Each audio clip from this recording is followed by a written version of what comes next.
Près de 2 mois après avoir lancé les chantiers du PDV, projet de développement des villes inclusives et résilientes, dont la ville de Douala, Célestine Ketcha-Courtès, ministre de l'Habitat et du Développement urbain, a effectué ce 16 janvier 2024 à une visite de travail dont le but était d'évaluer l'état d'avancement des projets de voirie portés par son département ministériel, dont la Cité économique sous financement Banque mondiale et ressources internes ordinaires, mais aussi de s'assurer de l'exécution des différentes recommandations prescrites lors de son précédent passage.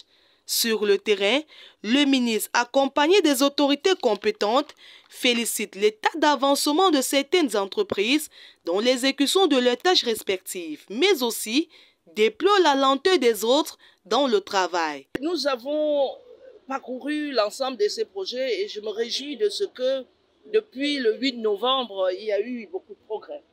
Je suis satisfaite de l'avancement dans certains sites et un tout petit peu, comme vous l'avez dit, remonter pour certaines entreprises qui essayent de tourner en rond alors que nous savons que nous arrivons au terme de ce projet le 31 mars.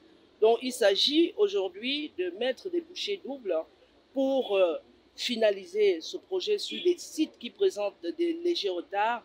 Les travaux de construction des voiries structurantes et grains structurants à Douala 5 et Douala 3e, de même que la station de traitement des boues de vidange de Ngombe, dans l'arrondissement de Douala 5e, sont salutaires. On a allé sur le terrain, on a vu les progrès de différents chantiers et on salue les entreprises qui ont bien avancé. Les autres, on leur demande de déployer plus d'efforts pour réaliser les travaux dans les délais. Cependant, Célestine Ketcha-Courtès a relevé l'incivisme des populations sur la construction des bâtiments dans des zones à risque. Pour commencer un chantier, il faut afficher le permis. Vous l'avez affiché où?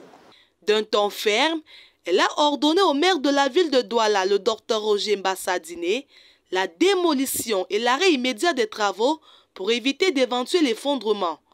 En étroite ligne avec la vision du chef de l'État sur la modernisation des villes, Célestine Ketcha-Courtès prescrit aux entreprises retardataires de mobiliser les troupes, de renforcer des ressources humaines et matérielles, d'approvisionner les chantiers en matériaux en vue de l'achèvement des travaux dans les délais de mars 2024.